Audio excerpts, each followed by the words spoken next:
બનાસકાંઠા જિલ્લાના અમીરગઢ તાલુકાના કાકવાડા સહિત 5 થી 7 ગામોના લોકો વર્ષોથી એક જ માગણી કરી રહ્યા છે, બનાસ નદીના પટ ઉપર બ્રિજ બાંધવામાં આવે। આ માગણી ગ્રામજનો દ્વારા કલેક્ટરથી લઈ મુખ્યમંત્રી સુધી વારંવાર કરવામાં આવી છે, પરંતુ છતાં પણ સરકાર દ્વારા આ મુદ્દાને સતત અધરતાલ રાખવામાં આવ્યો છે। આ લોકોનો આક્ષેપ છે કે વર્ષ 2022ની વિધાનસભાની ચૂંટણી સમયે ભાજપના નેતાઓ દ્વારા માત્ર મત મેળવવા માટે આ બ્રિજના ખાતમુહૂર્તનું કામ કરવામાં આવે છે અને લોકોને છેતરવામાં આવ્યા હતા। ચૂંટણી બાદ આજે વર્ષો વીતી ગયા, પણ હજુ સુધી આ બ્રિજ બન્યો નથી કે કામ શરૂ થયું નથી।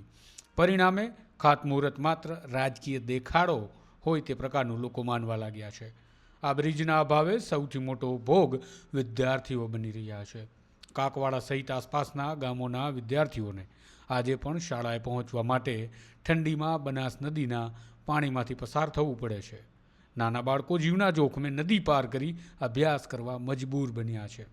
ત્યારે રાજ્ય સરકાર દ્વારા બેટી બચાવો બેટી પઢાઓ જેવી યોજનાઓના દાવાઓ પર પણ સવાલ ઊભા થાય છે, કારણ કે અહીંયા તો બાળકોનું શિક્ષણ અને ભવિષ્ય બંને જોખમમાં મુકાઈ રહ્યું છે। આ સ્થિતિ મહિલાઓ માટે પણ અત્યંત ગંભીર અને જોખમી છે।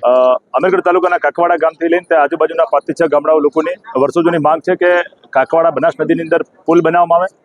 જો પુલ બનાવવામાં આવે તો ત્યાંથી દીકરા દીકરીઓ જે સ્કૂલે ભણવા અર્થે જતા હોય છે એમને કોઈ પણ સમસ્યા રહે નહીં, પરંતુ પુલ નથી એ બાબતને લઈને 2022ના અંદર ભારતીય જનતા પાર્ટીના જિલ્લા પ્રમુખ સહિત એમને લોકો ત્યાં ખાતમુહૂર્ત કર્યા હતા, ગામ લોકોને વિશ્વાસમાં લીધા હતા આ પુલ બનાવવા માટે, પરંતુ આજ દિન સુધી પુલનું કામકાજ થયેલ નથી। એ અનુસંધાને અમે જ્યારે પૂછવા જઈએ તો અમને સરખો જવાબ પણ મળતો નથી। જવાબ નથી મળતો એ અનુસંધાને 5 થી 6 ગામના લોકો ભેગા મળી આજે કલેક્ટર ઓફિસથી આવેદનપત્ર આપવા માટે આવ્યા છે। અમે હાલ ધરણા કર્યા બાદ સાહેબશ્રીને આવેદનપત્ર આપીશું અને અમને કલેક્ટરશ્રી પર વિશ્વાસ છે કે આવનારા સમયમાં કાકવાડા ગામ બનાસ નદીની અંદર પુલનું કામકાજ ચાલુ કરવામાં આવશે।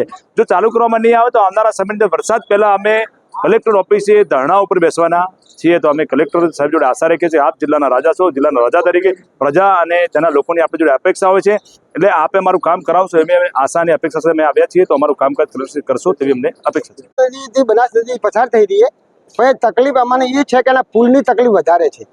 અમે વરસાદના પૂરમાં બચ્ચા અમારી જીવની જોખમે ભણવા મેળે છે। 70 થી 75 80% જેવો બાળકો અહીંયાથી આવે છે અને એનો વસ્તીના બાળકોનો અમે અવર જવરમાં ખૂબ મુશ્કેલી પડે છે। પશુધારકો તે રહે છે, દૂધ ભરવામાં બીજા અગવડ પડે છે। પુલની અમારી ઘણા સમયથી માગ હતી, સરકારશ્રીને અમે ઘણી નર્મા વિનંતી કરી, ઘણી અરજીઓ આપી અને સરકારશ્રીની પુલ મંજૂર કરવા અમે અપીલ કરેલી, તો સરકારશ્રીએ આજ દાડા સુધી કોણ ભેરા કરી 4 વખત મુહૂર્ત કર્યા 2022માં અને એને મુહૂર્તોનો કોઈ નિકાલ આવતો નિરાકરણ આવતું નથી આ પુલનું। તો અમે માગ લઈને આવ્યા છીએ કે સરકાર કાયમી ધોરણે નિરાકરણ લાવે એવી અમારી માગ ઉઠેલી છે। કોઈ દર્દી બીમાર થાય 15-16 કિલોમીટર મારે ફરીને જવું પડે, અમે જીવને જોખમે નદી પાર કરે છે। અમને ખૂબ પશુપાલકોને અમને ખૂબ જ વિશેષતા એક અવગડ પડી રહી છે, ખૂબ મુશ્કેલી મેળાયેલા।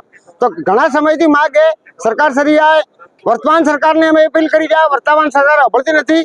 વોટ લેવા આવે તરીકે તમારે અમે આમ કરીશું ને આમ કરીશું કરે, અમે આ ફેરે વોટનો બહિષ્કાર કરીશું ને આંદોલન છડીશું। ગ્રામજનો જણાવી રહ્યા છે કે જ્યારે રાત્રિના સમયે કોઈ મહિલાને પ્રસૂતિનું પીડા ઉપડે ત્યારે તેમને બનાસ નદી પાર કરીને 25 થી 27 કિલોમીટર દૂર આવેલી એક હોસ્પિટલ પહોંચવું પડે છે। જીવના જોખમે નદી પાર કરવાની ફરજ પડે તેવા સંજોગોમાં મહિલાઓની સુરક્ષા અને આરોગ્ય અંગે સરકારની પ્રાથમિકતા પર મોટો પ્રશ્ન પેદા થયો છે। ગ્રામજનોએ સ્પષ્ટ ચીમકી ઉચ્ચારી છે કે જો આગામી સમયમાં પણ બનાસ નદીના પટ ઉપર બ્રિજ નહીં બાંધવામાં આવે તો આવનારી ચૂંટણીઓમાં તેઓ ચૂંટણીમાં મતદાનનો બહિષ્કાર કરશે। વર્ષોથી કરવામાં આવેલી આ રજૂઆતો છે જેને આજ સુધી સરકારે ધ્યાને નથી લીધી। ખોટા વચનો અને અધૂરા ખાતમુહૂર્ત બાદ હવે લોકોમાં આક્રોશ ફાટી નીકળ્યો હોય તે પ્રકારની સ્થિતિ જોવા મળી રહી છે।